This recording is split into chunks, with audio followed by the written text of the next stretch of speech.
ஐயா கல்லா தெளிவாது, இது கல்லா தெளிவா? கல்லு குடிக்கிறீங்க. அரசியலமைப்பு சட்டப்படி குடிக்கிற மதுவிலக்கு சட்டப்படி நடவடிக்கை எடுக்க சொல்லுங்க. அரசியலமைப்பு சட்டத்துக்கு கட்டுப்பட்டது மதுவிலக்கு சட்டமா இல்லை மதுவிலக்கு சட்டத்துக்கு உட்பட்டது அரசியலமைப்பு சட்டமானு பார்த்தோம்னா மதுவிலக்கு சட்டம் எது ஜெயிக்குதுன்னு பார்க்கலாம். தமிழகத்தில் விவசாயிகளுக்கு தென்னை மரங்களில் கல் கட்டி இறக்குவதற்கு அனுமதி வழங்க வேண்டும் என்று திருப்பூர் மாவட்டம் பல்லடம் தனியார் திருமண மண்டபத்தில் கல் இயக்க தலைவர் நல்லுசாமி பங்கேற்று கட்சி சார்பு தமிழக விவசாயிகள் பாதுகாப்பு சங்கத்தின் நிறுவனர் ஈசன் தலைமையில் மாநாடு நடைபெற்றது.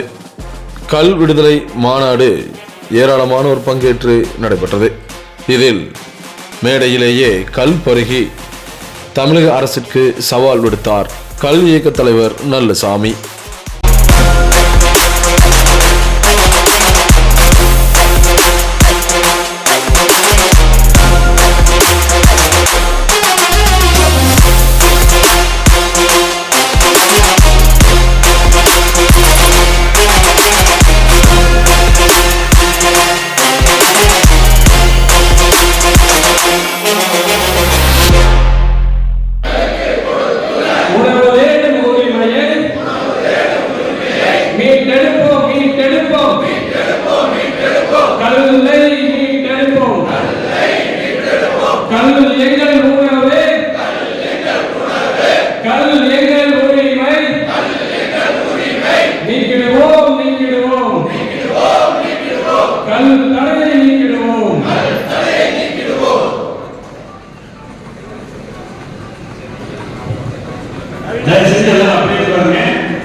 நான் முதல்ல மேடைக்கு கூப்பிட்டேன், அவங்க வரமாட்டேன்னு சொன்னாங்க.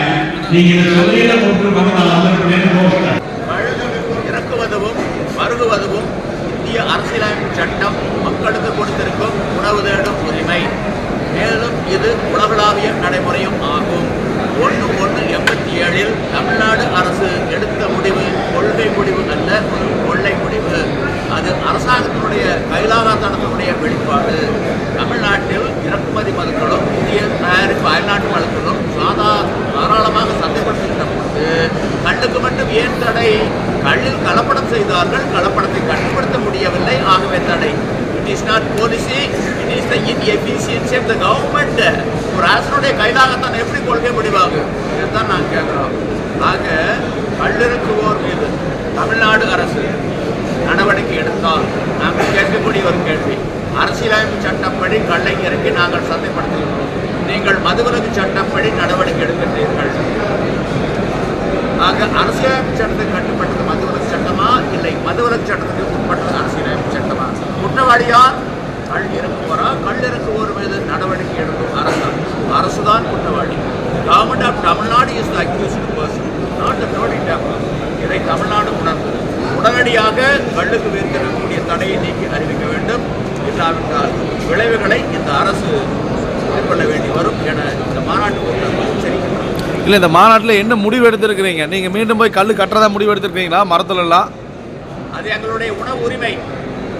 தடுப்பதற்கு அரசாங்கம் யார்? எந்த அடிப்படையில் நீங்கள் முதலமைச்சராக அமர்ந்திருக்கின்றீர்கள்? அந்த அரசியலமைப்பு சட்டப்படி சத்தியவாக்கு பிரமாணம் ரகசிய காப்பி எடுத்தாலும் வந்திருக்குங்க. அந்த அரசியலமைப்பு சட்டத்தை மதித்து நடக்க வேண்டிய கடமை பொறுப்பு உங்களுக்கு உண்டா இல்லையா? இல்லை என்றால் உங்களை எப்படி நாங்கள் முதலமைச்சராக ஏற்றுக்கொள்வது? இதற்கு என்ன பதில், எங்கே பதில் தான் நான் கேட்கிறோம். எங்களை பொறுத்த அளவில் இது அரசியலமைப்பு சட்டம் எங்களுக்கு கொடுத்திருக்கும் உணவு தேடும் உரிமை. இல்லைன்னா அரசாங்கத்தோடு நாங்கள் மோதிப்பாக தயார். எங்கள் கையில் அரசியலமைப்பு சட்டம் இருக்குது, அவங்க கையில் மதுவிலக்கு சட்டம் இருக்குது. வெல்வது அரசியலமைப்பு சட்டமா இல்லை மதுவிலக்கு சட்டமா பார்த்துடலாம். இல்லை, இப்போ கட்டுறீங்களா போய்? உறுதி, இது மாற்றம் என்ன? ஏன்னா இந்த 38 ஆண்டுகளாக தொழிலை முடக்கினதுனால தொழில் விட்டு எல்லாம் பழகாத விட்டோம், மரம் ஏறாவது விட்டோம். அவங்க எங்களுக்கு பெரிய சிரமம் இருக்கு, சாதாரண சிரமம் அல்ல. இது மெல்ல மெல்ல மெல்ல மெல்ல மெல்ல மெல்ல தான் போகும், வளரும். அரசாங்கம் கல்தடை என்பது தமிழ் மக்கள் மீது, தமிழ்நாட்டின் மீது, தமிழ் இனத்தின் மீது தமிழக அரசால் இழைத்த ஒரு அநீதி. இப்போ மதுபானத்தில், அதாவது டாஸ்மாக் பொறுத்த வரைக்கும் நாளொன்றுக்கு 60 கோடிக்கு மேலே வருமானம் போயிட்டு இருக்குது. இப்போ இதுக்கு அனுமதி கொடுத்தா அதில் பாதிப்பு ஏற்படும் கூட அரசாங்கம் பார்க்குமா பார்க்காதான்? இன்னைக்கு கஜானாவே இன்னைக்கு வந்து டாஸ்மாக் வருமானம் இல்லைன்னா ஆடி போயிடும். அதாவது தமிழ்நாடு முதன்மை மாநிலமாக மாறும். பெருசாக டாஸ்மாக் விற்பனை பாதிக்காது. ஒரு 5% 10% தான் பாதிக்கும். அதுக்கு மேலே பாதிக்கிறதுக்கு வாய்ப்பே கிடையாது. இதில் போதை குறைவு, அதில் போதை கூடுதல். அது போதை வேணுங்கிறவங்க அங்கே தான் போவாங்க. உடல்நலம் கிடக்கூடாது, குடும்பம் நல்லா இருக்கணும், ஆரோக்கியமாக இருக்கணும் அப்படிங்கிறவங்க தான் கல்லுக்கு வருவாங்க. ஆனால் இன்றைக்கி வந்து பூமி பத்து சூடாயிட்டு, அமெரிக்காவில் கலிஃபோர்னியாவில் காங்கிரீட் காடு பற்றிக்கிட்டு எரியுது, இயற்கை காடுகள் எரியுது. Global warming. உலக அளவில் இன்னைக்கு வந்து கடின பானங்களுக்கு, பிராண்டிக்கோ, விஸ்கிக்கோ, ரம்முக்கோ, சாராயத்துக்கோ, வோட்காவுக்கோ வரவேற்பு இருக்காது. கல் போன்ற மின்பானங்களுக்கு வரவேற்பு இருக்கு. அதனால தமிழ்நாடு அரசுகிட்ட நாங்கள் எதிர்பார்க்கறது ஒரே ஒரு அறிவிப்பு: பனை, தென்னை, ஈச்ச மரங்கள் இருந்தால் அவற்றிலிருந்து நீராவாகவோ கல்லாகவோ மதநீராகவோ இறக்கியும் குடித்தும் விற்றும் கொள்ளலாம். இவற்றை மதிப்பு கூட்டப்பட்ட பண்டங்களாக மாற்றி உள்நாட்டிலும் உலக அளவிலும் சந்தைப்படுத்தியும் கொள்ளலாம். அரசினுடைய தலையீடு குறுக்கீடு இருக்காது. ஏலம் கடை இல்லவே இல்லை.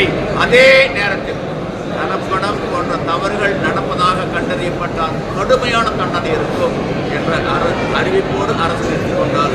இன்னைக்கு 83 லட்சம் பேர் வேலைவாய்ப்பு அலுவலகத்தில் பதிவினை வச்சுட்டு இருக்காங்க இளைஞர்கள். அவங்களுக்கு ஒரு அருமையான வேலைவாய்ப்பு. இது சுற்றுச்சூழலை பாதிக்காது. இந்த தொழிலுக்கு மின்சாரம் தேவையில்லை, பெரிய முதலீடு தேவையில்லை. பனை, தென்னை தோப்புகள் இருக்கு.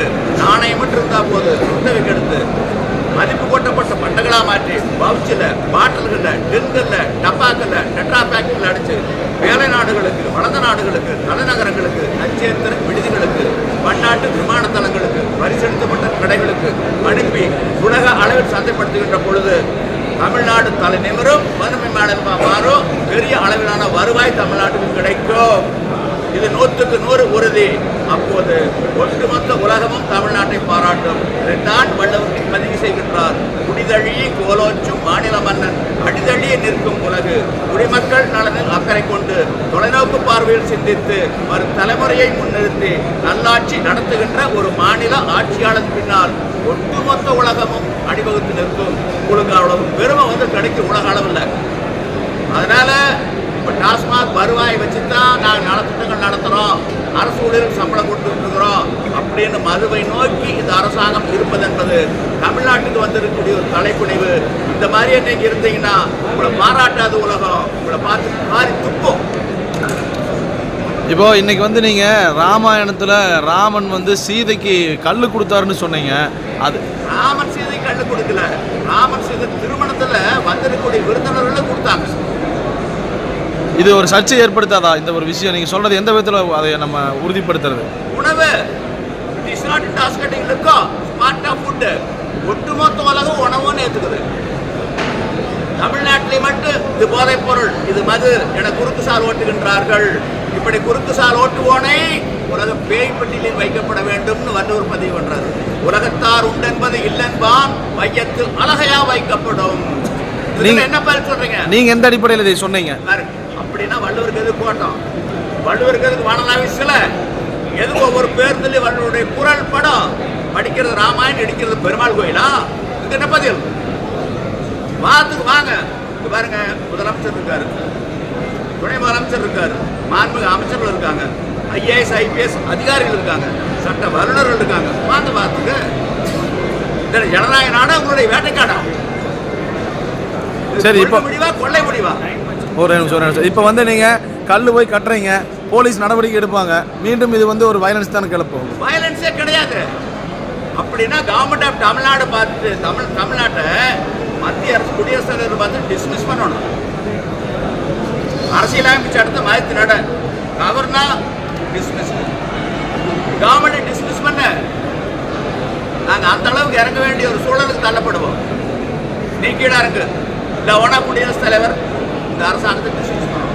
சரி, இது தொடர்பாக நாளை நிலைப்பாடு என்ன உங்களுக்கு? நாளை நிலைப்பாடு எங்களுடைய தொடர் நிலைப்பாடு தான். எங்களுடைய போராட்டம் தொடர் போராட்டம். இலக்கை அடையும் வரை எங்களுடைய போராட்டம் ஒரு தொடர் போராட்டம்.